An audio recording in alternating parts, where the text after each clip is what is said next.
ਸਤਿਗੁਰੂ ਉਹ ਰੁੱਤ ਨੂੰ, ਉਹ ਸਮੇਂ ਨੂੰ ਫਟਕਾਰ ਪਾਉਂਦੇ ਵੀ ਜੇ ਸਾਨੂੰ ਪਾਰ ਬ੍ਰਹਮ ਪਰਮਾਤਮਾ ਭੁੱਲਿਆ ਹੋਏ ਤੇ ਸਤਿਗੁਰੂ ਕਹਿੰਦੇ ਸਾਰਾ ਕੁਝ ਫਿਰ ਮਾੜਾ ਹੀ ਮਾੜਾ।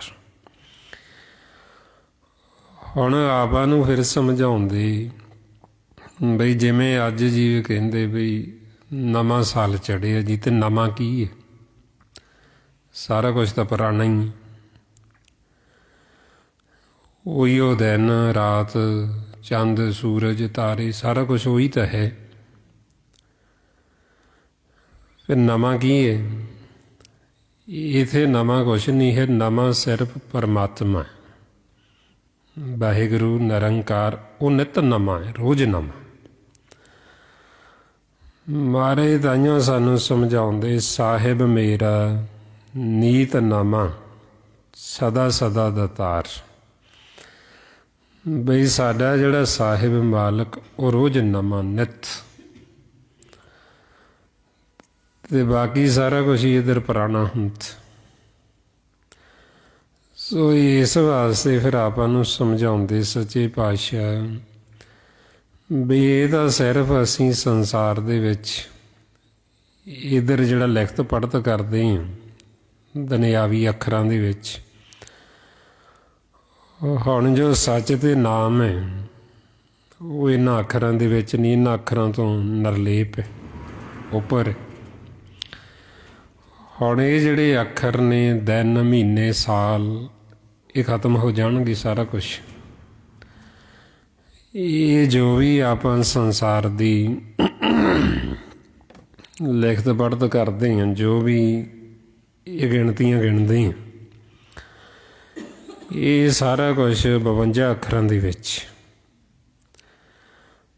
ਸਤਿਗੁਰੂ ਕਹਿੰਦੇ ਵੀ ਇਹ ਅੱਖਰ ਖਤਮ ਹੋ ਜਾਣਗੇ, ਪਰ ਜੋ ਮਾਲਕ ਉਹ ਇਹਨਾਂ ਅੱਖਰਾਂ 'ਚ ਨਹੀਂ, ਨਾਮ ਇਹਨਾਂ ਅੱਖਰਾਂ 'ਚ ਨਹੀਂ ਆਉਂਦਾ, ਉਹ ਇਸ ਸੰਸਾਰ ਦੀ ਗਿਣਤੀ ਮਿਣਤੀ ਵਿੱਚ ਨਹੀਂ ਆਉਂਦਾ।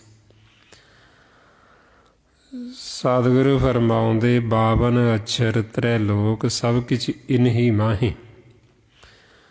ਉਹ ਇਹ ਅੱਖਰ ਖਿਰ ਜਾਏਂਗੇ, ਉਹ ਅੱਖਰ ਇਨਮੇ ਨਾਹੀਂ। ਬਈ ਮਾਲਕ ਜੋ ਹੈ ਪਰਮਾਤਮਾ ਉਹ ਅੱਖਰਾਂ 'ਚ ਨਹੀਂ ਆਉਂਦਾ, ਨਾਮ ਜੋ ਹੈ ਉਹ ਇਸ ਸੰਸਾਰ ਦੀ ਭਾਸ਼ਾ ਦੇ ਵਿੱਚ ਨਹੀਂ ਆਉਂਦਾ। ਜਿੰਨੇ ਵੀ ਦ੍ਰਿਸ਼ਟਮਾਨ ਅੱਖਰ ਨੇ ਪਰਮਾਤਮਾ ਉਹਨਾਂ ਤੋਂ ਨਿਰਲੇਪ ਹੈ। ਮਹਾਰਾਜ ਫਰਮਾਉਂਦੇ ਦ੍ਰਿਸ਼ਟਮਾਨ ਅੱਖਰ ਹੈ ਜੀਤਾ, ਨਾਨਕ ਪਾਰ ਬ੍ਰਹਮ ਨਿਰਲੇਪਾ। ਬਈ ਪਾਰ ਬ੍ਰਹਮ ਪਰਮਾਤਮਾ ਇਹਨਾਂ ਤੋਂ ਉੱਪਰ ਨਿਰਲੇਪ ਹੈ। ਸੋ ਆਪਾਂ ਨੂੰ ਫਿਰ ਇਸ ਲਈ ਸਮਝਾਉਂਦੇ ਬਈ ਅਸੀਂ ਉਸ ਪਾਰ ਬ੍ਰਹਮ ਪਰਮਾਤਮਾ ਦੇ ਨਾਲ ਜੁੜਨਾ ਜਿਹੜਾ ਨਿੱਤ ਨਵਾਂ ਹੈ, ਜਿਹੜਾ ਕਦੇ ਪੁਰਾਣਾ ਹੁੰਦਾ ਨਹੀਂ। ਸੱਚ ਪੁਰਾਣਾ ਨਾ ਥੀਏ। ਬਈ ਜੋ ਸੱਚ ਹੈ ਪਰਮਾਤਮਾ ਉਹ ਕਦੇ ਪੁਰਾਣਾ ਹੁੰਦਾ ਹੀ ਨਹੀਂ, ਉਹ ਨਿੱਤ ਨਵਾਂ ਰੋਜ਼। ਹੁਣ ਇੱਧਰ ਸਾਰੀਆਂ ਚੀਜ਼ਾਂ ਪੁਰਾਣੀਆਂ ਹੁੰਦੀਆਂ, ਜਿਵੇਂ ਆ ਪਿਛਲਾ ਸਾਲ ਸੀ ਆਪਾਂ ਕਹਿੰਦੇ ਪੁਰਾਣਾ ਹੋ ਗਿਆ, ਤੇ ਹੁਣ ਨਵਾਂ ਚੜ੍ਹ ਗਿਆ ਜੀ, ਫਿਰ ਇਹ ਵੀ ਪੁਰਾਣਾ ਹੋ ਜਾਏਗਾ, ਅੱਗੇ ਨਵਾਂ ਹੋਰ ਚੜ੍ਹ ਜਾਏਗਾ। ਹੁਣ ਆਪਾਂ ਨੂੰ ਫਿਰ ਸੱਚੇ ਪਾਤਸ਼ਾਹ ਸਮਝਾਉਂਦੇ ਵੀ ਅਸੀਂ ਸਿੱਖਿਆ ਕੀ ਲੈਣੀ। ਸਿੱਖਿਆ ਅਸੀਂ ਇਹ ਲੈਣੀ ਬਈ ਜੋ ਮਾਲਕ ਨਿੱਤ ਨਵਾਂ, ਅਸੀਂ ਉਹਦੇ ਨਾਲ ਜੁੜੀਏ, ਉਹਦਾ ਸਿਮਰਨ ਕਰੀਏ, ਉਹਦੀ ਭਗਤੀ ਕਰੀਏ। ਜਿਸ ਤੋਂ ਅਸੀਂ ਵਿਛੜੇ ਹਾਂ ਉਹਦੇ ਨਾਲ ਦੁਬਾਰਾ ਵਾਪਸ ਮਿਲਾਪ ਕਰੀਏ। ਇਹ ਫਿਰ ਆਪਾਂ ਸੰਗਤ ਰੂਪ ਦੇ ਵਿੱਚ ਆ ਕੇ ਸਤਿਗੁਰਾਂ ਦੀ ਮੱਤ ਲੈ ਕੇ ਇਹ ਆਪਦੇ ਜੀਵਨ ਦਾ ਜਿਹੜਾ ਲਾਹਾ ਇਹ ਲਾਹਾ ਖੱਟਣਾ ਹੁੰਦਾ ਵੀ, ਕਿਉਂਕਿ ਸਮਾਂ ਤਾਂ ਰੋਜ਼ ਦੀ ਰੋਜ਼ ਸਾਡਾ ਬੀਤਦਾ ਜਾ ਰਿਹਾ। ਜਿਵੇਂ ਸੰਸਾਰ ਦੇ ਵਿੱਚ ਪੁਰਾਣੇ ਜੀਵ ਜਾਈ ਜਾਂਦੇ, ਨਵੇਂ ਆਈ ਜਾਂਦੇ, ਇਹ ਸੰਸਾਰ ਦੀ ਉਤਪਤੀ, ਸੰਸਾਰ ਦਾ ਖੇਲ ਇਸ ਤਰ੍ਹਾਂ ਚੱਲਦਾ ਹੈ। ਜਿਵੇਂ ਪਾਣੀ ਦੇ ਵਿੱਚੋਂ ਬੁਲਬੁਲਾ ਬਣਦਾ ਹੈ, ਉਹ ਅੱਗੇ ਜਾ ਕੇ ਫੁੱਟਦਾ ਜਾਂਦਾ ਅਤੇ ਨਵੇਂ ਹੋਰ ਬਣਦੇ ਜਾਂਦੇ। ਇਸ ਤਰ੍ਹਾਂ ਇਹ ਜਗਤ ਦੀ ਰਚਨਾ ਜਿਹੜੀ ਲਗਾਤਾਰ ਅੱਗੇ ਦੀ ਅੱਗੇ ਹੋਈ ਜਾ ਰਹੀ, ਨਵੇਂ ਬਣਦੇ ਜਾਂਦੇ, ਪੁਰਾਣੇ ਫੁੱਟਦੇ ਜਾਂਦੇ। ਮਹਾਰਾਜ ਤਾਈਓ ਸਾਨੂੰ ਸਮਝਾਉਂਦੇ, ਜੈਸੇ ਜਲ ਤੇ ਬੁੱਧ ਬੁੱਧਾ ਉਪਜੇ ਬਿਨਸੇ ਨੀਤ, ਜਗ ਰਚਨਾ ਤੈਸੇ ਰਚੀ ਕਹੋ ਨਾਨਕ ਸੁਣ ਮੀਤ। ਬਈ ਇਹ ਜਗਤ ਦੀ ਰਚਨਾ ਇਸ ਤਰ੍ਹਾਂ, ਇੱਧਰ ਸਭ ਕੁਛ ਪੁਰਾਣਾ ਹੁੰਦਾ, ਪੁਰਾਣੇ ਫੁੱਟਦੇ ਜਾਂਦੇ, ਨਵੇਂ ਬਣਦੇ ਜਾਂਦੇ। ਅਤੇ ਜਿਹੜਾ ਬਣ ਗਿਆ ਇੱਕ ਵਾਰ, ਉਹਨੇ ਮੁੜ ਕੇ ਪੁਰਾਣਾ ਹੀ ਹੋਣਾ, ਨਵਾਂ ਤਾਂ ਉਹਨੇ ਰਹਿਣਾ। ਪਰ ਸਿਰਫ ਇੱਕ ਪਰਮਾਤਮਾ ਹੀ ਹੈ, ਨਿਰੰਕਾਰ ਵਾਹਿਗੁਰੂ, ਜਿਹਨੂੰ ਮਹਾਰਾਜ ਕਹਿੰਦੇ ਵੀ ਨਿੱਤ ਨਵਾਂ, ਰੋਜ਼ ਨਵਾਂ, ਜਿਹਨੂੰ ਕਦੇ ਮੈਲ ਨਹੀਂ ਲੱਗਦੀ, ਸਦਾ ਨਿਰਮਲ ਹੈ, ਸਦਾ ਉਜਲ ਹੈ। ਸਾਡਾ ਜਿਹੜਾ ਮਨ ਹੈ ਇਹ ਮੈਲਾ ਹੋ ਜਾਂਦਾ। ਜਿਵੇਂ ਆਪਾਂ ਦੇਖਦੇ ਹਾਂ ਵੀ ਨਵੀਂ ਚੀਜ਼ ਜਿਹੜੀ ਉਹ ਚਮਕਦੀ ਹੈ, ਜਿਉਂ-ਜਿਉਂ ਪੁਰਾਣੀ ਹੁੰਦੀ ਜਾਂਦੀ ਫਿਰ ਉਹਦੇ ਵਿੱਚ ਉਹ ਚਮਕ ਨਹੀਂ ਰਹਿੰਦੀ। ਚਾਹੇ ਅਸੀਂ ਕਿੰਨੀ ਵੀ ਦੇਖਭਾਲ ਕਰੀਏ, ਸੰਭਾਲ ਕਰੀਏ, ਫਿਰ ਵੀ ਉਹਨੇ ਪੁਰਾਣੀ ਤਾਂ ਹੋਣਾ ਹੀ ਹੋਣਾ। ਹੁਣ ਇਸੇ ਤਰ੍ਹਾਂ ਹੀ ਇਹ ਜਗਤ ਦਾ ਸਾਰਾ ਕੁਛ, ਬਈ ਜਿਹੜਾ ਕੇਰਾਂ ਪ੍ਰਗਟ ਹੋ ਗਿਆ ਉਹਨੇ ਮੁੜ ਕੇ ਪੁਰਾਣਾ ਹੀ ਹੋਣਾ, ਨਵਾਂ ਤਾਂ ਰਹਿਣਾ ਨਹੀਂ। ਪਰ ਜਿਹੜਾ ਇਹ ਜਗਤ ਦੀ ਰਚਨਾ ਕਰਨ ਵਾਲਾ ਮਾਲਕ, ਉਹ ਕਦੇ ਪੁਰਾਣਾ ਨਹੀਂ ਹੁੰਦਾ, ਉਹ ਸਦਾ ਨਵਾਂ। ਤਾਂ ਮਹਾਰਾਜ ਕਹਿੰਦੇ ਸਾਹਿਬ ਮੇਰਾ ਨੀਤ ਨਵਾਂ, ਬਿਨਤ ਨਵਾਂ ਰੋਜ਼। ਹੁਣ ਆਪਾਂ ਨੂੰ ਫਿਰ ਸਮਝਾਉਂਦੇ ਬਈ ਉਹਨੂੰ ਅਸੀਂ ਮਿਲ ਕੇ ਹੀ ਫਿਰ ਨਵੇਂ ਹੋ ਸਕਦੇ, ਉਹਦੇ ਵਿੱਚ ਸਮਾ ਕੇ, ਉਹਦੇ ਵਿੱਚ ਲੀਨ ਹੋ ਕੇ। ਅਤੇ ਇਸ ਵਾਸਤੇ ਫਿਰ ਆਪਾਂ ਨੂੰ ਕਹਿੰਦੇ ਵੀ ਹੁਣ ਉਹਦੇ ਨਾਲ ਮਿਲਾਪ ਕਰੋ, ਇਹ ਮਾਰਗ ਦੇ ਉੱਤੇ ਚੱਲੋ ਜੋ ਸਾਨੂੰ ਸਤਿਗੁਰੂ ਦੱਸਦੇ। ਵੀ ਸਮਾਂ ਤਾਂ ਸਾਡਾ ਰੋਜ਼ ਦੀ ਰੋਜ਼ ਬੀਤਦਾ ਜਾ ਰਿਹਾ, ਘਟਦਾ ਜਾ ਰਿਹਾ, ਅਸੀਂ ਪੁਰਾਣੇ ਹੁੰਦੇ ਜਾ ਰਹੇ। ਦਿਨ, ਪਹਿਰ, ਘੜੀਆਂ, ਸਮਾਂ ਬੀਤਦਾ ਜਾ ਰਿਹਾ। ਅਤੇ ਸਤਿਗੁਰੂ ਕਹਿੰਦੇ ਵੀ ਹੁਣ ਜਿਸ ਮਕਸਦ ਵਾਸਤੇ ਤੁਸੀਂ ਸੰਸਾਰ ਵਿੱਚ ਆਏ ਹੋ, ਉਹ ਮਕਸਦ ਨੂੰ ਪੂਰਾ ਕਰ। ਭਰਮਾਉਂਦੇ ਔਧ ਘਟੇ, ਦਿਨ ਸਰੈਨਾਰੇ, ਮਨ ਗੁਰਮਿਲ ਕਾਜ ਸਵਾਰੀ। ਬਈ ਗੁਰੂ ਨੂੰ ਮਿਲ ਕੇ ਹੁਣ ਅਸੀਂ ਆਪਦਾ ਉਹ ਕਾਰਜ ਸਵਾਰਨ, ਜਿਸ ਕਾਰਜ ਵਾਸਤੇ ਸਾਨੂੰ ਹੁਣ ਇਹ ਦੇਹੀ ਮਿਲੀ ਮਾਨਸ ਜੰਮ। ਪਰਮਾਤਮਾ ਨਿਰੰਕਾਰ ਦੇ ਨਾਲ ਮਿਲਾਪ ਕਰਨ ਵਾਸਤੇ। ਇਹੋ ਸਾਡੇ ਜੀਵਨ ਦਾ ਅਸਲ ਮਨੋਰਥ। ਇਹ ਪੂਰਾ ਉਦੋਂ ਹੀ ਹੋਣਾ ਜਦੋਂ ਅਸੀਂ ਮਾਲਕ ਨੂੰ ਮਿਲ ਲਾਂਗੇ। ਤਾਈਓ ਆਪਾਂ ਨੂੰ ਰੋਜ਼ ਗੁਰੂ ਅਮਰਦਾਸ ਜੀ ਮਹਾਰਾਜ ਸਮਝਾਉਂਦੇ ਵੀ ਸਾਡੇ ਜੀਵਨ ਦਾ ਜਿਹੜਾ ਮਕਸਦ ਸੀ, ਮਨੋਰਥ, ਉਹ ਪੂਰਾ ਅਸੀਂ ਕਰ ਲਏ। ਕਦੋਂ ਪੂਰਾ ਹੋਇਆ? ਕਹਿੰਦੇ ਜਦੋਂ ਸਾਡਾ ਪਾਰ ਬ੍ਰਹਮ ਪਰਮੇਸ਼ਰ ਨਾਲ ਮਿਲਾਪ ਹੋ ਗਿਆ। ਇਹ ਆਪਾਂ ਨੂੰ ਸਮਝਾਉਣ ਲੱਗੇ, ਆਨੰਦ ਸੁਣੋ ਵਡਭਾਗੀ ਹੋ, ਸਗਲ ਮਨੋਰਥ ਪੂਰੇ। ਪਾਰ ਬ੍ਰਹਮ ਪ੍ਰਭ ਪਾਇਆ, ਉਤਰੇ ਸਗਲ ਵਸੂਰੇ। ਦੁਖ ਰੋਗ ਸੰਤਾਪ ਉਤਰੇ, ਸੁਣੀ ਸੱਚੀ ਬਾਣੀ।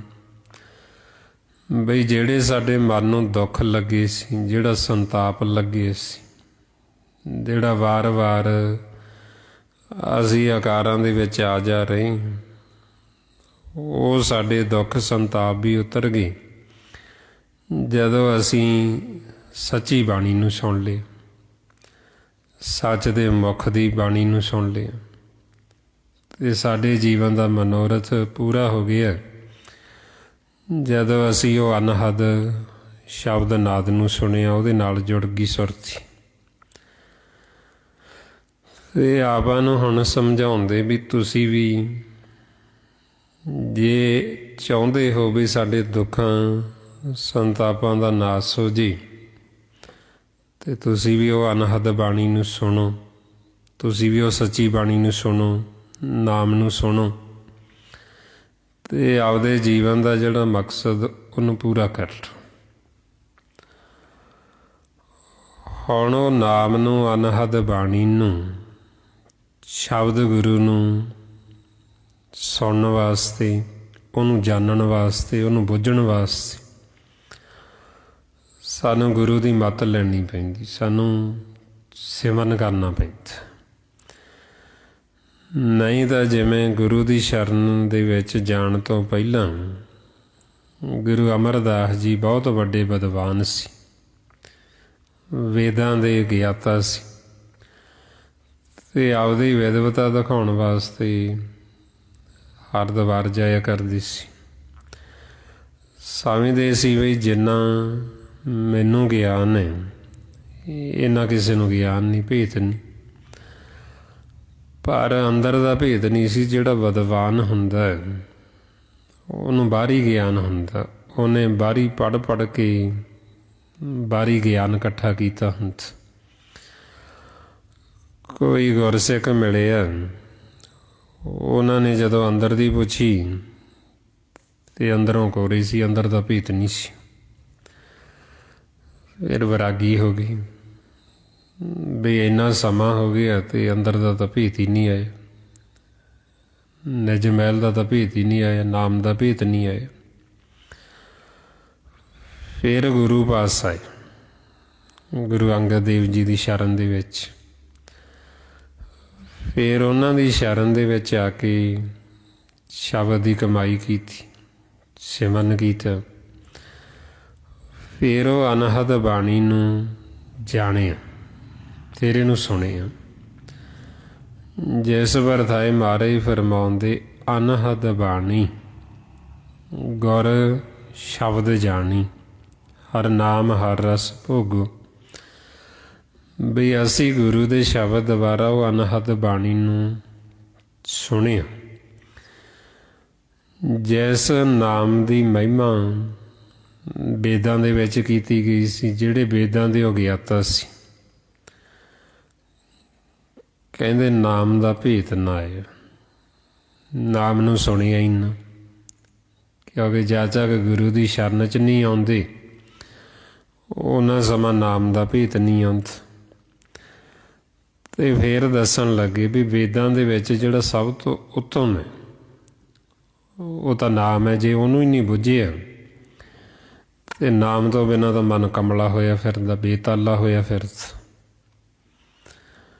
ਮਹਾਰਾਜ ਫਰਮਾਉਂਦੇ, ਵੇਦਾਂ ਮੈਂ ਨਾਮ ਉੱਤਮ, ਸੋ ਸੁਣੇ ਨਾਹੀਂ ਫਿਰੇ ਜਿਉਂ ਬੇਤਾਲਿਆ।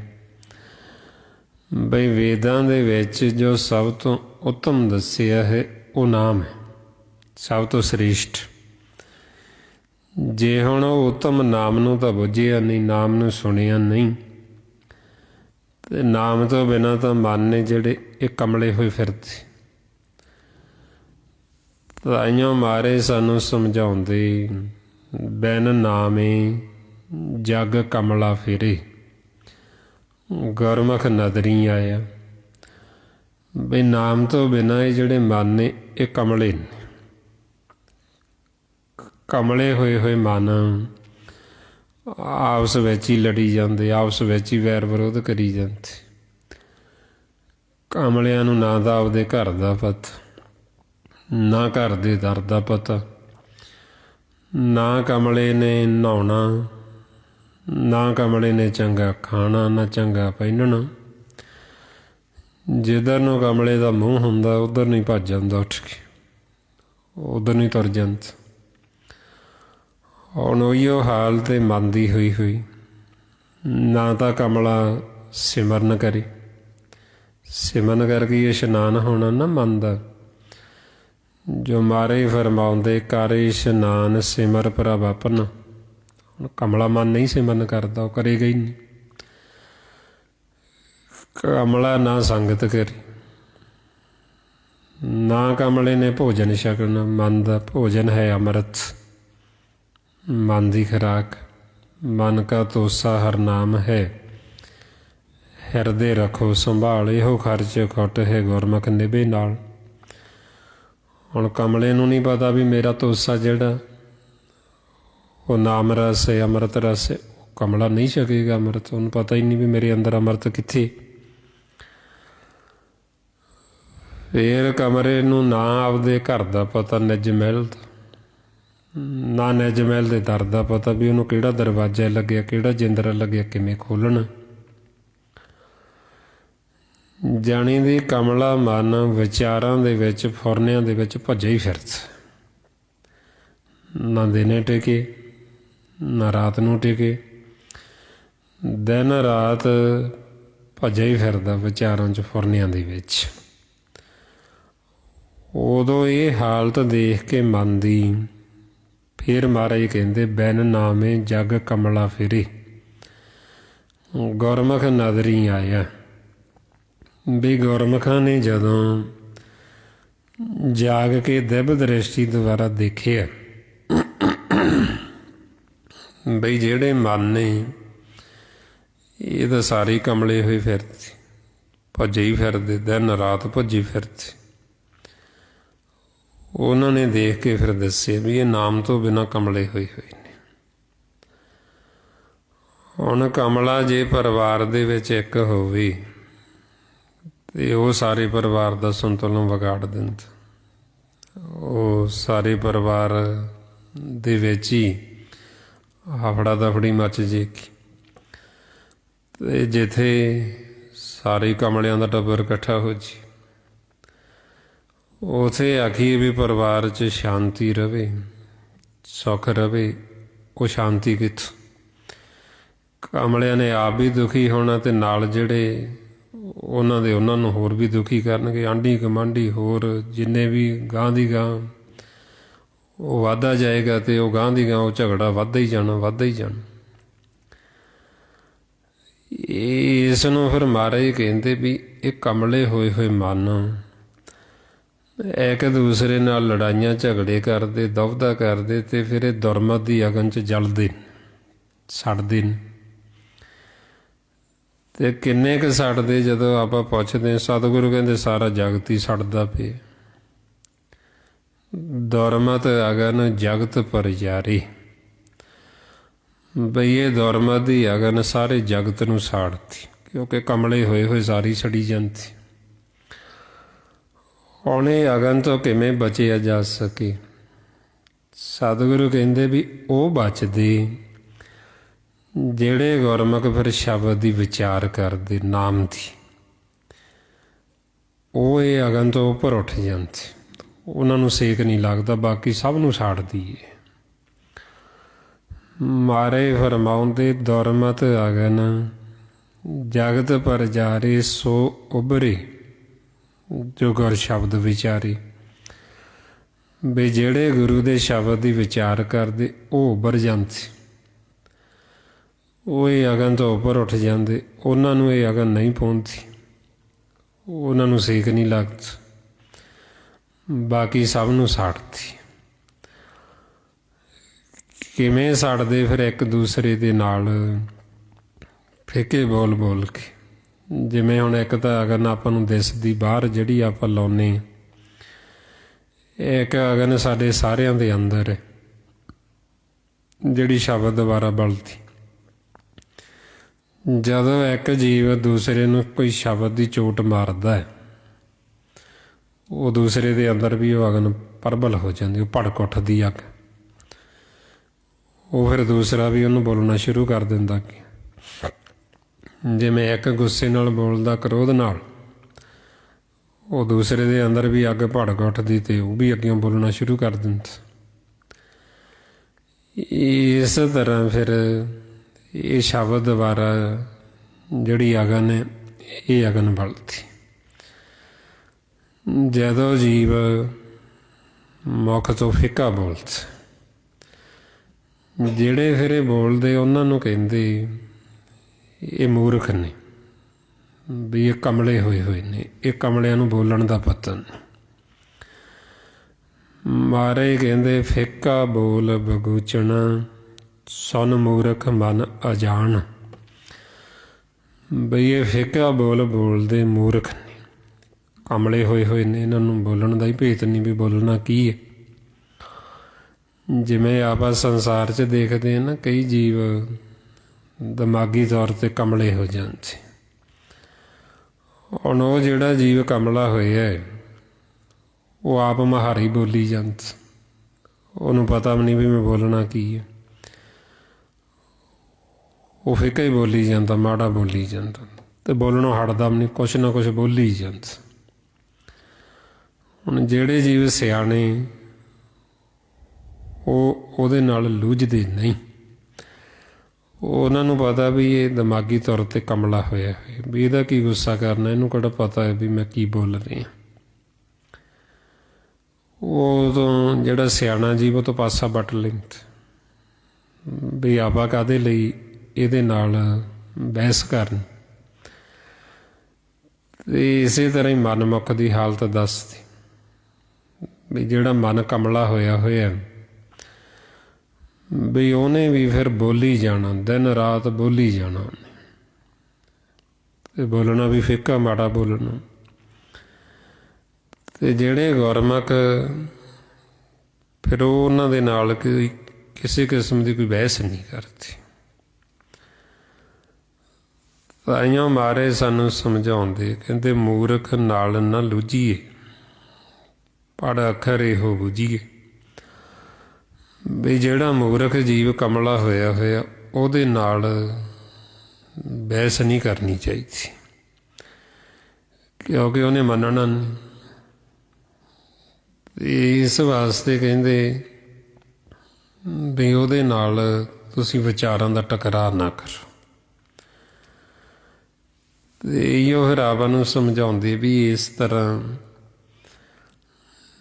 ਜੀਵ ਫਿਰ ਇਹ ਦੁਰਮਤ ਦੀ ਅਗਨ ਦੇ ਵਿੱਚ ਜਲਦੇ ਨੇ, ਵਿਚਾਰਾਂ ਦਾ ਟਕਰਾਅ ਕਰਦੇ ਇੱਕ ਦੂਸਰੇ ਨਾਲ। ਜਦੋਂ ਇੱਕ ਦੂਸਰੇ ਨਾਲ ਵਿਚਾਰਾਂ ਦਾ ਟਕਰਾਅ ਕਰਦੇ, ਫਿੱਕੇ ਬੋਲ ਬੋਲਦੇ, ਫਿਰ ਉਹ ਅਗਨ ਸਾਡੇ ਅੰਦਰ ਜਿਹੜੀ ਉਹ ਭੜਕ ਉੱਠਦੀ।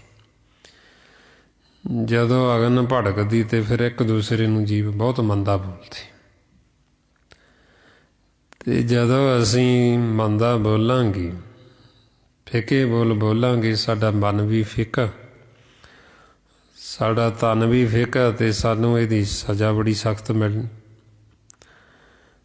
ਜਿਸ ਮੁੱਖ ਦੁਆਰਾ ਜੀਵ ਫਿੱਕੇ ਬੋਲ ਬੋਲਦਾ ਹੈ,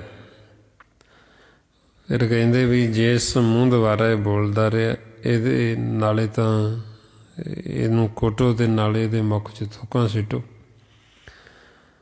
ਮਾਰੇ ਕਹਿੰਦੇ ਨਾਨਕ ਫਿੱਕਾ ਬੋਲਿਆ, ਤਨ ਮਨ ਫਿੱਕਾ ਹੋਈ। ਫਿੱਕੋ ਫਿੱਕੀ ਸਦੀਏ, ਫਿੱਕੋ ਫਿੱਕੀ ਸੋਈ। ਫਿੱਕਾ ਦਰਗੇ ਸਟੀਏ, ਮੂੰਹ ਥੁੱਕਾਂ ਫਿੱਕੇ ਪਾਈ। ਫਿੱਕਾ ਮੂਰਖ ਆਖੀਏ, ਪਾਣਾ ਲਈ ਸਜਾਏ। ਹੁਣ ਜਿਹੜਾ ਕੋਈ ਸਿਆਣਾ ਜੀਵ ਹੈ ਉਹ ਨਹੀਂ ਚਾਹੁੰਦਾ ਵੀ ਮੇਰੇ ਮੂੰਹ ਦੇ ਵਿੱਚ ਕੋਈ ਥੁੱਕਾਂ ਸੁੱਟੇ। ਹੁਣ ਇਸੇ ਤਰ੍ਹਾਂ ਹੀ ਮਹਾਰਾਜ ਸਾਨੂੰ ਫਿਰ ਸਮਝਾਉਂਦੇ ਬਈ ਜੇ ਤੁਸੀਂ ਨਹੀਂ ਸਜ਼ਾ ਲੈਣੀ ਚਾਹੁੰਦੇ ਤਾਂ ਫਿਰ ਫਿੱਕੇ ਬੋਲ ਨਾ ਬੋਲੋ। ਬਈ ਉਹ ਬੋਲੋ ਜਿਹੜਾ ਬੋਲਣ ਦੇ ਨਾਲ ਸਾਡੇ ਮਨ ਦੀ ਇੱਜ਼ਤ ਰਵੇ, ਸਾਡੇ ਮਨ ਦੀ ਪੱਤ ਰਵੇ। ਜਿਹੜਾ ਬੋਲਿਆ ਹੋਇਆ ਸਾਡਾ ਮਾਲਕ ਦੇ ਘਰ ਦੇ ਵਿੱਚ ਪ੍ਰਵਾਨ ਹੋਵੇ। ਮਾਰੇ ਕਹਿੰਦੇ ਜਿੱਤ ਬੋਲਿਆ ਪੱਤ ਪਾਈਏ, ਸੋ ਬੋਲਿਆ ਪ੍ਰਵਾਨ। ਇੱਕ ਤਾਂ ਉਹ ਬੋਲਣਾ ਹੈ ਜਿਹੜਾ ਬੋਲਣ ਦੇ ਨਾਲ ਸਾਡੇ ਮਨ ਦੀ ਇੱਜ਼ਤ ਰਹਿੰਦੀ, ਪੱਤ ਰਹਿੰਦੀ, ਇਹਨੂੰ ਮਾਣ ਸਤਿਕਾਰ ਮਿਲਦਾ ਮਾਲਕ ਦੇ ਘਰ ਦੇ ਵਿੱਚ। ਇੱਕ ਹੈ ਉਹ ਬੋਲਣੇ ਜਿਹਦੇ ਨਾਲ ਸਾਨੂੰ ਸਜ਼ਾ ਮਿਲਦੀ। ਅਸੀਂ ਮਾਲਕ ਨੂੰ ਭਾਉਂਦੇ ਨਹੀਂ ਜਦੋਂ ਅਸੀਂ ਮਾੜੇ ਵਚਨ ਬੋਲਦੇ, ਫਿੱਕਾ ਬੋਲਦੇ। ਫਿਰ ਇਹ ਸਾਡੇ ਮਨ ਦਾ ਕਰਮ ਬਣਦਾ। ਜੋ ਅਸੀਂ ਬੋਲ ਰਹੇ ਹਾਂ, ਇੱਕ ਵਾਰ ਸਾਡੇ ਮੁਖ ਦੇ ਵਿੱਚੋਂ ਨਿਕਲਿਆ ਹੋਇਆ ਬਚਨ ਉਹ ਮਿਟਦਾ ਨਹੀਂ, ਉਹ ਇੱਥੇ ਖਾਲੀ ਖਲਾ 'ਚ ਸਟੋਰ ਹੋ ਜਾਂਦਾ।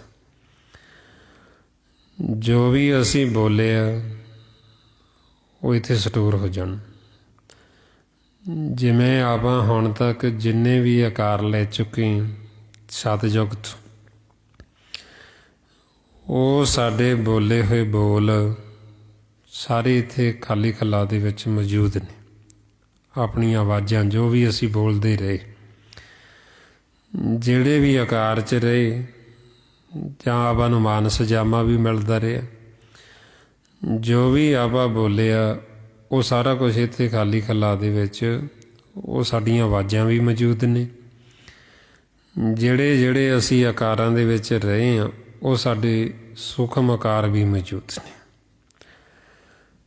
ਜਿਵੇਂ ਹੁਣ ਸੂਖਮ ਆਕਾਰ ਕਿਵੇਂ ਸਾਡੇ ਇੱਥੇ ਰਹਿੰਦੇ, ਇਹ ਇੱਕ ਤਾਂ ਹੈ ਸਰੀਰ ਆ ਦ੍ਰਿਸ਼ਟਮਾਨ, ਇਹਨੂੰ ਦ੍ਰਿਸ਼ਟਮਾਨ ਆਕਾਰ ਕਹਿੰਦੇ। ਸਰੀਰ ਹੈ ਜਿਹੜਾ, ਜਿਵੇਂ 84 ਲੱਖ ਜੂਨ ਹੈ, ਇਹ ਜਿਹੜੀਆਂ ਜੂਨਾਂ ਆਪਾਂ ਨੂੰ ਨਜ਼ਰ ਆਉਂਦੀਆਂ ਇਹ ਦ੍ਰਿਸ਼ਟਮਾਨ ਆਕਾਰ ਨੇ ਇਹਨਾਂ 'ਤੇ। ਇਹ ਜਦੋਂ ਜੀਵ ਦਾ ਸਮਾਂ ਦਿੱਤਾ ਹੋਇਆ ਖਤਮ ਹੁੰਦਾ ਹੈ, ਇਹ ਆਕਾਰ ਇੱਥੇ ਰਹਿ ਜਾਂਦਾ। ਇਹ ਆਕਾਰ ਨੂੰ, ਸਰੀਰ ਨੂੰ, ਚਾਹੇ ਆਪਾਂ ਅੱਗ ਲਾ ਦਈਏ, ਸਾੜ ਦਈਏ ਦਾ ਸੰਸਕਾਰ ਕਰ ਦਈਏ, ਚਾਹੇ ਇਹਨੂੰ ਪਾਣੀ 'ਚ ਰੋੜ ਦਈਏ, ਚਾਹੇ ਇਹਨੂੰ ਮਿੱਟੀ 'ਚ ਦੱਬ ਦਈਏ, ਇਹਨੇ ਖਤਮ ਹੋ ਜਾਣਾ, ਇਹਨੇ ਗਲ ਸੜ ਜਾਣਾ, ਇਹਨੇ ਰਹਿਣਾ ਨਹੀਂ, ਕਿਉਂਕਿ ਨਾਸਬਾਨ ਖਤਮ ਹੋ ਜਾਂਦਾ। ਜਿਹੜਾ ਮਨ ਹੈ, ਮਨ ਦੇ ਉੱਤੇ ਸੂਖਮ ਆਕਾਰ ਦਿੱਤਾ ਹੁੰਦਾ, ਜਿਹੜਾ ਇਹ ਤਨ ਵਰਗਾ ਹੀ ਹੁੰਦਾ। ਜਿਵੇਂ ਹੁਣ ਆਪਾਂ ਨੂੰ ਆਹ ਸਰੀਰ ਮਿਲਿਆ, ਇਹਦੇ ਵਰਗਾ ਹੀ ਉਹ ਸੂਖਮ ਆਕਾਰ ਮਨ ਦੇ ਉੱਤੇ ਦਿੱਤਾ ਹੋਇਆ, ਜਿਹੜਾ ਇਹਨੂੰ ਲੈ ਕੇ ਚੱਲਦਾ ਹੈ, ਜਿਹੜਾ ਚਲਾਉਂਦਾ। ਹੁਣ ਜਦੋਂ ਸਾਡਾ ਦਿੱਤਾ ਹੋਇਆ ਸਮਾਂ ਖਤਮ ਹੁੰਦਾ, ਮਨ ਨੂੰ ਇਹਦੇ ਵਿੱਚੋਂ ਕੱਢ ਲੈਂਦੇ, ਮਨ ਦਾ ਉਹ ਸੂਖਮ ਆਕਾਰ। ਫਿਰ ਉਹ ਸੂਖਮ ਆਕਾਰ ਨੂੰ ਕੁੱਟ ਪੈਂਦੀ ਮਨ ਉਹਦੇ ਵਿੱਚ। ਫਿਰ ਜਦੋਂ ਉਹਨੂੰ ਹੋਰ ਆਕਾਰ 'ਚ ਭੇਜਣਾ ਮਨ ਨੂੰ, ਫਿਰ ਉਹਦੇ ਉੱਤੋਂ ਉਹ ਸੂਖਮ ਕੱਪੜਾ ਜਿਹੜਾ, ਉਹ ਕੱਪੜਾ ਲਾ ਲੈਂਦੀ। ਫਿਰ ਉਹ ਕੱਪੜਾ ਲਾ ਕੇ ਫਿਰ ਉਹਦੇ ਉੱਤੇ ਹੋਰ ਸੂਖਮ ਕੱਪੜਾ ਦੇ ਕੇ ਫਿਰ ਉਹਨੂੰ ਅੱਗੇ ਦ੍ਰਿਸ਼ਟਮਾਨ ਆਕਾਰ ਹੈ ਜਿਹੜਾ, ਉਹਦੇ ਨਾਲ ਜੋੜਿਆ ਜਾਂਦਾ। ਹੁਣ ਉਹ ਜਿਹੜਾ ਸੂਖਮ ਕੱਪੜਾ ਲਾ ਲੈਂਦੇ ਮਨ ਤੋਂ, ਉਹ ਇੱਥੇ ਮੌਜੂਦ ਰਹਿੰਦਾ ਖਾਲੀ ਖਲਾ ਦੇ ਵਿੱਚ, ਉਹ ਇੱਥੇ ਫਿਰਦਾ ਰਹਿੰਦਾ। ਜਦ ਤੱਕ ਮਾਲਕ ਇੱਕ ਰੂਪ ਨਹੀਂ ਹੋ ਜਾਂਦਾ, ਇਹ ਖੇਲ ਜਦ ਤੱਕ ਸਮਾਪਤ ਨਹੀਂ ਹੁੰਦਾ, ਚੱਲਦਾ, ਉਹਨਾਂ ਸਮਾਂ ਇਹ ਜਿੰਨੇ ਵੀ ਆਕਾਰ ਸੂਖਮ ਇਹ ਸਾਡੇ ਇੱਥੇ ਮੌਜੂਦ ਰਹਿੰਦੇ। ਇਸ ਲਈ ਸਾਡੇ ਉਹ ਆਕਾਰ ਵੀ ਮੌਜੂਦ ਨੇ ਇੱਥੇ ਖਾਲੀ ਖਲਾ ਦੇ ਵਿੱਚ, ਅਤੇ ਸਾਡੀਆਂ ਆਵਾਜ਼ਾਂ ਵੀ, ਜਿਹੜਾ ਅਸੀਂ ਬੋਲਦੇ ਰਹੇ ਹਾਂ। ਉਹ ਹੁਣ ਜਦੋਂ ਆਪਾਂ ਸਿਮਰਨ ਕਰਾਂਗੇ, ਸਾਡਾ ਮਨ ਜਾਗੇਗਾ, ਫਿਰ ਜਾ ਕੇ ਆਪਾਂ ਦੇਖ ਸਕਦੇ ਹਾਂ ਵੀ ਅਸੀਂ ਕਿਹੜੇ ਕਿਹੜੇ ਆਕਾਰਾਂ ਦੇ ਵਿੱਚ ਰਹੇ, ਕਿਹੜੀਆਂ ਕਿਹੜੀਆਂ ਭਾਸ਼ਾਵਾਂ ਅਸੀਂ ਬੋਲਦੇ ਰਹੇ, ਕੀ ਕੁਝ ਬੋਲਦੇ ਰਹੇ। ਉਹ ਫਿਰ ਆਪਾਂ ਸੁਣ ਵੀ ਸਕਦੇ ਹਾਂ, ਅਤੇ ਅਸੀਂ ਉਹ ਆਕਾਰਾਂ ਨੂੰ ਦੇਖ ਵੀ ਸਕਦੇ ਹਾਂ ਵੀ ਕਿਹੜੀਆਂ ਕਿਹੜੀਆਂ ਜੂਨਾਂ ਦੇ ਵਿੱਚੋਂ ਅਸੀਂ ਹੁੰਦੇ ਆ ਰਹੇ। ਜਿਹੜੇ ਗੁਰਮੁਖ ਜਾਗੇ, ਫਿਰ ਜਾ ਕੇ ਉਹਨਾਂ ਨੇ ਆਪਾਂ ਨੂੰ ਦੇਖ ਕੇ ਦੱਸਿਆ। ਜਿਵੇਂ ਬਾਬਾ ਕਬੀਰ ਜੀ ਉਹ ਦੱਸਦੇ ਵੀ ਕਿਹੜੇ ਕਿਹੜੇ ਆਕਾਰਾਂ ਦੇ ਵਿੱਚੋਂ ਮਨ ਹੁੰਦਾ ਆ ਰਿਹਾ। ਮਹਾਰਾਜ ਕਹਿੰਦੇ ਵੀ ਕਈ ਵਾਰ ਇਹ ਅਸੀਂ ਅਸਥਾਵਰ ਬਣੇ, ਪਹਾੜ ਬਣ ਗਏ, ਪੱਥਰ ਬਣ ਗਏ। ਕਈ ਵਾਰ ਅਸੀਂ ਜੰਗਲੀ ਜੀਵ ਬਣੇ, ਹਾਥੀ ਘੋੜੇ ਬਣਦੇ ਰਹੇ, ਅਸੀਂ ਕਈ ਜਨਮ ਸੱਪ ਬਣਦੇ ਰਹੇ। ਇਹਨਾਂ ਆਕਾਰਾਂ ਦੇ ਵਿੱਚੋਂ ਗਾਂਹ ਦੀ ਗਾਂਹ ਅਸੀਂ ਹੁੰਦੇ ਆ ਰਹੇ, ਇਹਨਾਂ ਘਰਾਂ ਦੇ ਵਿੱਚੋਂ ਨਿਕਲਦੇ ਆ ਰਹੇ। ਮਾਰੇ ਫਰਮਾਉਂਦੇ ਅਸਥਾਵਰ ਜੰਗਮ ਕੀਟ ਪਤੰਗਾ, ਅਨੇਕ ਜਨਮ ਕੀਏ ਬਹੁ ਰੰਗਾ, ਐਸੇ ਘਰ ਹਮ ਬਹੁਤ ਬਸਾਈ, ਜਬ ਹਮ ਰਾਮ ਗਰਭ ਹੋਏ ਆਏ। ਵੀ ਇਹਨਾਂ ਆਕਾਰਾਂ ਦੇ ਵਿੱਚੋਂ ਦੀ ਅਸੀਂ ਹੁੰਦੇ ਆ ਰਹੇ। ਸਾਡਾ ਮਨ ਵੀ ਪਹਿਲਾਂ ਅਸੀਂ ਇਹਨਾਂ ਆਕਾਰਾਂ ਦੇ ਵਿੱਚ ਰਹੇ, ਜੂਨਾਂ ਦੇ ਵਿੱਚ ਰਹੇ, ਅਤੇ ਹੁਣ ਸਾਨੂੰ ਆਹ ਆਕਾਰ ਮਿਲ ਗਏ ਮਾਨਸ ਜੰਮ। ਇਹਦੇ ਵਿੱਚ ਹੁਣ ਆਪਾਂ ਨੂੰ ਇਹ ਭੇਦ ਦਿੱਤਾ ਜਾਂਦਾ ਵੀ ਹੁਣ ਇਹ ਸਾਡੀ ਕਿਵੇਂ ਕਾਇਆ ਪਲਟਤੀ। ਹੁਣ ਅਸੀਂ ਕਿੱਥੇ ਧਿਆਨ ਲਾਈਏ ਤਾਂ ਕਿ ਅਸੀਂ ਜਨਮ ਮਰਨ ਤੋਂ ਰਹਿਤ ਹੋ ਜਾਈਏ, ਅਸੀਂ ਸਦਾ ਲਈ ਨਿਰੰਕਾਰ ਦੇ ਵਿੱਚ ਸਮਾ ਜਾਈਏ। ਇਹਦੇ ਵਾਸਤੇ ਫਿਰ ਇਹ ਗੁਰੂ ਦੀ ਮੱਤ ਹੈ, ਬ੍ਰਹਮ ਵਿਦਿਆ, ਬ੍ਰਹਮ ਦਾ ਗਿਆਨ, ਵੀ ਜਿਹੜਾ ਹੁਣ ਅਸੀਂ ਮਾਨਸ ਜਾਮੇ 'ਚ ਪ੍ਰਾਪਤ ਕਰਕੇ ਅਸੀਂ ਆਪਦੇ ਜੀਵਨ ਦਾ ਲਾਹਾ ਖੱਟ ਸਕਦੇ। ਹੋਰਾਂ ਆਕਾਰਾਂ ਦੇ ਵਿੱਚ ਇਹ ਬ੍ਰਹਮ ਦਾ ਗਿਆਨ ਨਹੀਂ ਦਿੱਤਾ ਜਾਂਦਾ, ਕਿਉਂਕਿ ਉਹਨਾਂ ਨੂੰ ਭੇਤ ਹੀ ਨਹੀਂ, ਇੰਨੀ ਸੋਝੀ ਨਹੀਂ। ਸਿਰਫ ਇੱਕ ਮਾਨਸ ਜਾਮਾ ਹੀ ਹੈ ਜਿਹਦੇ ਵਿੱਚ ਅਸੀਂ ਹੁਣ ਇਹ ਬ੍ਰਹਮ ਦਾ ਗਿਆਨ ਪ੍ਰਾਪਤ ਕਰ ਸਕਦੇ। ਅਤੇ ਉਹ ਬ੍ਰਹਮ ਦਾ ਗਿਆਨ ਲੈਣ ਵਾਸਤੇ ਸਤ ਸੰਗਤ ਸਤਿਗੁਰ ਦਾ ਸਕੂਲ ਹੈ। ਜੇ ਅਸੀਂ ਸਤਿਗੁਰਾਂ ਦੇ ਸਕੂਲ ਵਿੱਚ ਆਵਾਂਗੇ ਤਾਂ ਫਿਰ ਅਸੀਂ ਇਹ ਬ੍ਰਹਮ ਵਿਦਿਆ ਹਾਸਲ ਕਰ ਸਕਾਂਗੇ। ਜੇ ਅਸੀਂ ਇਹ ਬ੍ਰਹਮ ਦਾ ਗਿਆਨ ਲੈ ਲਾਂਗੇ, ਇਹ ਗਿਆਨ ਹੋਣ ਦੇ ਨਾਲ ਸਾਡੇ ਮਨ ਸੀਤਲ ਹੋ ਜਾਣਗੇ, ਠੰਡੇ ਹੋ ਜਾਣਗੇ। ਫਿਰ ਇਹ ਸਾਡਾ ਮਨ ਦੁਰਮਤ ਦੀ ਅਗਨ 'ਚ ਜਲੇਗਾ ਨਹੀਂ, ਸੜੇਗਾ ਨਹੀਂ। ਫਿਰ ਇਹ ਅਗਨ ਸਾਨੂੰ ਪਾਣੀ ਵਰਗੀ ਠੰਡੀ ਲੱਗੇਗੀ, ਸਾਨੂੰ ਸਾੜ ਨਹੀਂ ਸਕੇਗੀ। ਮਹਾਰਾਜ ਇਸ ਲਈ ਫਰਮਾਉਂਦੇ, ਕਬੀਰ ਮਨ ਸੀਤਲ ਭਇਆ ਪਾਇਆ ਬ੍ਰਹਮ ਗਿਆਨ, ਜਨ ਜਵਾਲਾ ਜਗ ਜਾਰਿਆ ਸੋ ਜਨ ਕੇ ਉਦਕ ਸਮਾਨ। ਜੇ ਤਾਂ ਅਸੀਂ ਇਹ ਬ੍ਰਹਮ ਦਾ ਗਿਆਨ ਲੈ ਲਾਂਗੇ ਤੇ ਅਸੀਂ ਸੁਖੀ ਹੋ ਜਾਵਾਂਗੇ, ਅਸੀਂ ਆਪਦੇ ਜੀਵਨ ਦਾ ਲਾਹਾ ਕੱਟ ਲਾਂਗੇ। ਹੁਣ ਜਿਹੜੇ ਜੀਵ ਫਿਰ ਇਹ ਬ੍ਰਹਮ ਦਾ ਗਿਆਨ ਲੈਂਦੇ ਨਹੀਂ, ਸਤ ਸੰਗਤ ਕਰਦੇ ਨਹੀਂ, ਉਹਨਾਂ ਦਾ ਜਿਹੜਾ ਜੀਵਨ ਹੈ ਉਹ ਬੇਸ਼ੱਕ ਉਹਨਾਂ ਨੂੰ ਮਾਨਸ ਜਾਮਾ ਤਾਂ ਮਿਲ ਗਿਆ, ਪਰ ਉਹ ਮਾਨਸ ਜਾਮੇ ਵਿੱਚ ਹੁੰਦੇ ਹੋਏ ਵੀ ਉਹ ਪਸ਼ੂਆਂ ਵਰਗੇ। ਜਿਵੇਂ ਪਸ਼ੂ ਭਾਰ ਢੋਂਦਾ, ਇਸੇ ਤਰ੍ਹਾਂ ਮਨਮੁਖ ਸਾਰੀ ਉਮਰ ਭਾਰ ਹੀ ਢੋਂਦਾ ਰਹਿੰਦਾ। ਦੂਜਿਆਂ ਦਾ, ਦੂਸਰਿਆਂ ਦੀ ਚਿੰਤਾ ਕਰਕੇ, ਫਿਕਰ ਕਰਕੇ, ਦੂਸਰਿਆਂ ਨਾਲ ਦੁਵਿਧਾ ਕਰਕੇ, ਵੈਰ ਵਿਰੋਧ ਕਰਕੇ, ਨਿੰਦਿਆ ਕਰਕੇ, ਉਹਦਾ ਜਿਹੜਾ ਜੀਵਨ ਇਹ ਸਾਰਾ ਪਸ਼ੂਆਂ ਦੇ ਨਿਆਈ ਹੋਇਆ ਹੈ।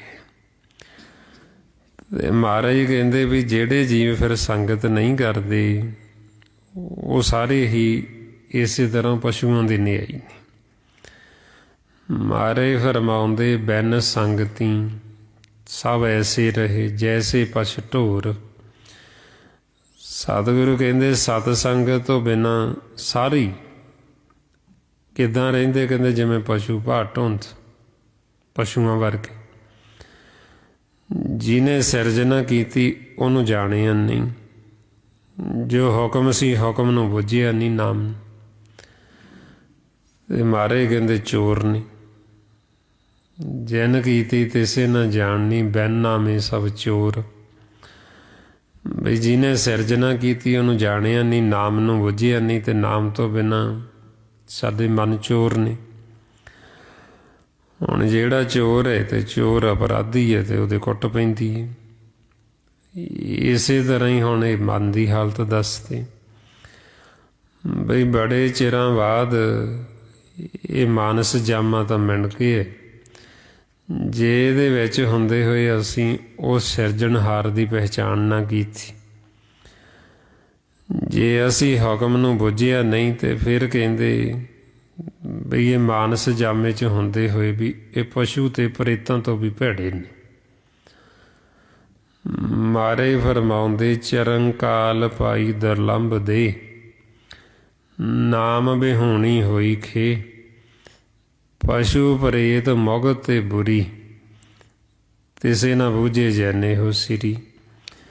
ਬਈ ਜਿਹਨੇ ਸਿਰਜਣਾ ਕੀਤੀ ਉਹਨੂੰ ਬੁੱਝਿਆ ਹੀ ਨਹੀਂ, ਉਹਨੂੰ ਜਾਣਿਆ ਹੀ ਨਹੀਂ, ਅਤੇ ਫਿਰ ਅਸੀਂ ਸੰਸਾਰ 'ਚ ਆ ਕੇ ਖੱਟਿਆ ਕੀ। ਜਿਹਨੇ ਸਾਡੀ ਸਿਰਜਣਾ ਕੀਤੀ, ਸਿਰਜਣਹਾਰ, ਜੇ ਉਹਨੂੰ ਨਹੀਂ ਜਾਣਿਆ ਤੇ ਫਿਰ ਮਹਾਰਾਜ ਕਹਿੰਦੇ ਵੀ ਇੱਥੇ ਆ ਕੇ ਅਸੀਂ ਹੋਰ ਸੰਸਾਰ ਦੇ ਵਿੱਚ ਫਿਰ ਇੱਥੋਂ ਖੱਟਣ ਲਈ ਕੁਛ ਹੈ ਨਹੀਂ ਵੀ ਜਿਹੜਾ ਅਸੀਂ ਨਾਲ ਲੈ ਕੇ ਜਾ ਸਕੀਏ। ਤਾਂਹੀਓ ਮਹਾਰਾਜ ਸਾਨੂੰ ਰੋਜ਼ ਸਮਝਾਉਂਦੇ, ਇਹ ਸਰੀਰਾ ਮੇਰੇ ਆ, ਇਸ ਜਗ ਮੇ ਆਏ ਕੇ ਕਿਆ ਤੁਧ ਕਰਮ ਕਮਾਇਆ, ਕਿ ਕਰਮ ਕਮਾਇਆ ਤੁਧ ਸਰੀਰਾ ਜਾ ਤੂੰ ਜਗ ਮੇ ਆਇਆ। ਜਿਨ ਹਰ ਤੇਰਾ ਰਚਨ ਰਚਿਆ, ਸੋ ਹਰ ਮਨ ਨਾ ਵਸਾਇਆ। ਵੀ ਜਿਹਨੇ ਸਾਡੀ ਰਚਨਾ ਕੀਤੀ, ਜੇ ਅਸੀਂ ਉਹਨੂੰ ਮਨ 'ਚ ਵਸਾਇਆ ਹੀ ਨਹੀਂ ਤੇ ਫਿਰ ਅਸੀਂ ਕਿਹੜਾ ਕਰਮ ਕੀਤਾ ਇੱਥੇ ਆ ਕੇ। ਤੇ ਮਹਾਰਾਜ ਕਹਿੰਦੇ ਫਿਰ ਤਾਂ ਅਵਰ ਕਾਜ ਹੀ ਕਰਦੇ ਰਹੇ, ਕਿਉਂਕਿ ਜਿਹੜਾ ਕਰਮ ਕਰਨ ਵਾਸਤੇ ਭੇਜਿਆ ਸੀ, ਮਾਨਸ ਜਾਮਾ ਦਿੱਤਾ ਸੀ, ਜੇ ਉਹ ਤਾਂ ਕੀਤਾ ਹੀ ਨਾ। ਤੇ ਤਾਂਹੀਓ ਫਿਰ ਸਾਨੂੰ ਸਮਝਾਉਂਦੇ ਵੀ ਸਾਡਾ ਕਾਰਜ ਇੱਕੋ ਹੀ ਹੈ। ਮਨ ਨੂੰ ਜਿਹੜਾ ਦਿੱਤਾ ਫਰਮਾਉਂਦੇ, ਰਾਮ ਸਿਮਰ ਰਾਮ ਸਿਮਰ ਇਹਾ ਤੇਰੇ ਕਾਜ ਹੈ। ਮਨ ਨੂੰ ਕਹਿੰਦੇ ਵੀ ਤੇਰਾ ਜਿਹੜਾ ਕਾਰਜ ਇਹੀ ਹੈ, ਪਰਮਾਤਮਾ ਦਾ ਸਿਮਰਨ ਕਰਨਾ। ਤੇ ਇਹਨੂੰ ਇੱਕੋ ਹੀ ਕਾਰਜ ਦਿੱਤਾ ਵੀ ਤੂੰ ਇਹ ਕਰਨਾ। ਜੇ ਹੁਣ ਇਹ ਅਸੀਂ ਕਰਾਂਗੇ ਸਿਮਰਨ, ਫਲ ਮਾਲਕ ਨੇ ਦੇਣਾ। ਨੌਕਰ ਦਾ ਕੰਮ ਹੈ ਵੀ ਜਿਹੜਾ ਨੌਕਰ ਨੂੰ ਕੰਮ ਦਿੱਤਾ ਉਹਨੇ ਉਹ ਕੰਮ ਕਰਨਾ, ਤੇ ਬਾਕੀ ਫਿਕਰ ਮਾਲਕ ਨੂੰ ਵੀ ਇਹ ਨੌਕਰ ਨੂੰ ਕੀ ਦੇਣਾ। ਨੌਕਰ ਦੀ ਚਿੰਤਾ, ਨੌਕਰ ਦਾ ਫਿਕਰ ਸਾਰਾ ਮਾਲਕ ਨੂੰ। ਤੇ ਜੇ ਤਾਂ ਹੁਣ ਨੌਕਰ ਮਾਲਕ ਦੇ ਕਹਿਣੇ ਵਿੱਚ, ਉਹਦੇ ਹੁਕਮ ਦੇ ਵਿੱਚ ਚੱਲਦਾ ਹੈ, ਫਿਰ ਤਾਂ ਸਾਰਾ ਫਿਕਰ ਮਾਲਕ ਨੂੰ। ਤੇ ਜੇ ਹੁਣ ਮਾਲਕ ਜੋ ਕਹਿੰਦਾ ਨੌਕਰ ਉਹ ਕਰਦਾ ਹੀ ਨਹੀਂ, ਫਿਰ ਮਾਲਕ ਕਹਿੰਦਾ ਵੀ ਮੈਨੂੰ ਇਹੋ ਜਿਹੇ ਨੌਕਰ ਦੀ ਲੋੜ ਨਹੀਂ ਹੈ, ਮੈਂ ਤੇ ਤੋਂ ਕੀ ਕਰਾਉਣਾ, ਜੋ ਤੈਨੂੰ ਆਖਦੇ ਉਹ ਤਾਂ ਤੂੰ ਕਰਦਾ ਨਹੀਂ। ਸੋ ਇਸ ਵਾਸਤੇ ਫਿਰ ਕਹਿੰਦੇ ਵੀ ਕਾਰਜ ਸਾਨੂੰ ਇੱਕੋ ਹੀ ਦਿੱਤਾ, ਮਨ ਨੂੰ ਵੀ ਤੂੰ ਆਸੇ ਮਨ ਕਰਨਾ। ਜੇ ਹੁਣ ਅਸੀਂ ਇਹੀਓ ਕਾਰਜ ਕੀਤਾ ਨਾ ਤੇ ਫਿਰ ਅਸੀਂ ਕੀਤਾ ਕੀ ਆਖੀ। ਮਹਾਰਾਜ ਕਹਿੰਦੇ, ਮਨ ਰੇ ਸਬਰਿਓ ਨਾ ਏਕੇ ਕਾਜਾ, ਭਜਿਓ ਨਾ ਰਘਪਤ ਰਾਜਾ। ਬਈ ਤੇਰਾ ਇੱਕੋ ਹੀ ਕਾਰਜ ਸੀ ਜਿਹੜਾ ਤੈਨੂੰ ਦਿੱਤਾ, ਤੇ ਉਹ ਤਾਂ ਤੂੰ ਕੀਤਾ ਹੀ ਨਹੀਂ। ਤੇ ਜਿਹੜੇ ਤੂੰ ਇਹ ਅਵਰ ਕਾਜ ਕਰਦਾ ਫਿਰਦਾ, ਇਹ ਤਾਂ ਤੇਰੇ ਕਿਸੇ ਕੰਮ ਆਉਣ ਵਾਲੇ ਨਹੀਂ। ਜੋ ਅਸੀਂ ਹੋਰ ਵਿਚਾਰ ਲੈਂਦੇ ਹਾਂ ਨਾ ਫੌਰਨੇ, ਚਾਹੇ ਅਸੀਂ ਚਿੰਤਾ ਕਰਦੇ ਹਾਂ, ਫਿਕਰ ਕਰਦੇ ਹਾਂ, ਉਹ ਵਿਚਾਰ ਸਾਡੇ ਕਿਸੇ ਕੰਮ ਆਉਣ ਵਾਲੇ ਨਹੀਂ ਹੈ। ਇਹਨਾਂ ਵਰਥਾਈ ਮਾਰੇ ਕਹਿੰਦੇ, ਅਵਰ ਕਾਜ ਤੇਰੇ ਕਿਤੇ ਨਾ ਕਾਮ, ਮਿਲ ਸਾਧ ਸੰਗਤ ਭਜ ਕੇਵਲ ਨਾਮ। ਵੀ ਤੇਰਾ ਤਾਂ ਇੱਕੋ ਹੀ ਕਾਰਜ, ਤੂੰ ਸਾਧ ਸੰਗਤ ਕਰਕੇ ਤੂੰ ਨਾਮ ਦੇ ਨਾਲ ਜੁੜ, ਤੂੰ ਮਾਲਕ ਦਾ ਸਿਮਰਨ ਕਰ। ਸੋ ਆਓ ਹੁਣ ਜੋ ਸਾਨੂੰ ਮਹਾਰਾਜ ਕਹਿ ਰਹੇ ਅਭਿਆਸ ਕਰਨ, ਵੀ ਅਸੀਂ ਉਹ ਅਭਿਆਸ ਕਰਕੇ ਜਿਸ ਮਕਸਦ ਵਾਸਤੇ ਸੰਸਾਰ 'ਚ ਆਏ ਹਾਂ ਉਹਨੂੰ ਅਸੀਂ ਪੂਰਾ ਕਰ ਲਈਏ। ਫਿਰ ਹੀ ਸਾਡੇ ਵਾਸਤੇ ਇਹ ਸਮਾਂ ਹੈ ਜਿਹੜਾ ਫਿਰ ਇਹ ਭਲਾ ਹੈ, ਫਿਰ ਇਹ ਚੰਗਾ। ਤਾਂਹੀਓ ਮਹਾਰਾਜ ਕਹਿੰਦੇ ਵੀ ਉਹਨਾਂ ਗੁਰਮੁਖਾਂ ਨੂੰ ਫਿਰ ਮਹੀਨੇ, ਦਿਨ, ਸਾਲ ਸਾਰੇ ਭਲੇ ਜਿਹੜੇ ਮਾਲਕ ਨੂੰ ਚੇਤੇ ਕਰਦੇ। ਮਾਂ ਦਿਵਸ ਮੂਰਤ ਭਲੇ ਜਿਸ ਕੋ ਨਦਰ ਕਰੇ। ਵੀ ਫਿਰ ਤਾਂ ਸਾਰੇ ਹੀ ਚੰਗੇ ਨੇ, ਦਿਨ, ਮਹੀਨੇ, ਸਾਲ ਸਭ। ਜੇ ਸਾਨੂੰ ਮਾਲਕ ਚੇਤੇ ਜੇ ਭੁੱਲਿਆ ਤੇ ਫਿਰ ਮਾੜੇ ਹੀ ਮਾੜੇ ਨੇ। ਫਿਰ ਚਾਹੇ ਅਸੀਂ ਕਹੀ ਜਾਈਏ ਨਵਾਂ ਸਾਲ ਹੈ, ਜੇ ਹੁਣ ਮਾਲਕ ਹੀ ਭੁੱਲਿਆ ਤੇ ਕਾਹਦਾ ਨਵਾਂ। ਤੇ ਇਸ ਵਾਸਤੇ ਫਿਰ ਆਪਾਂ ਨੂੰ ਸਮਝਾਉਂਦੇ, ਨਾਨਕ ਸੋਈ ਦਿਨ ਸੁਹਾਵੜਾ, ਜਿਤ ਪ੍ਰਭ ਆਵੇ ਚਿੱਤ। ਜਿਸ ਦਿਨ ਵਿਸਰੇ ਪਾਰ ਬ੍ਰਹਮ, ਫਿੱਟ ਭਲੇਰੀ ਰੁੱਤ। ਮਹਾਰਾਜ ਤਾਂ ਫਟਕਾਰ ਪਾਉਂਦੇ ਵੀ ਜੇ ਤੁਹਾਨੂੰ ਮਾਲਕ ਭੁੱਲਿਆ ਨਾ ਫਿਰ ਕਾਹਦਾ ਨਵਾਂ ਹੈ। ਫਿਰ ਤਾਂ ਮਹਾਰਾਜ ਕਹਿੰਦੇ ਵੀ ਫਟਕਾਰ ਹੈ। ਇਸ ਵਾਸਤੇ ਫਿਰ ਆਪਾਂ ਨੂੰ ਕਹਿੰਦੇ ਗੁਰਮੁਖਾਂ ਵਾਸਤੇ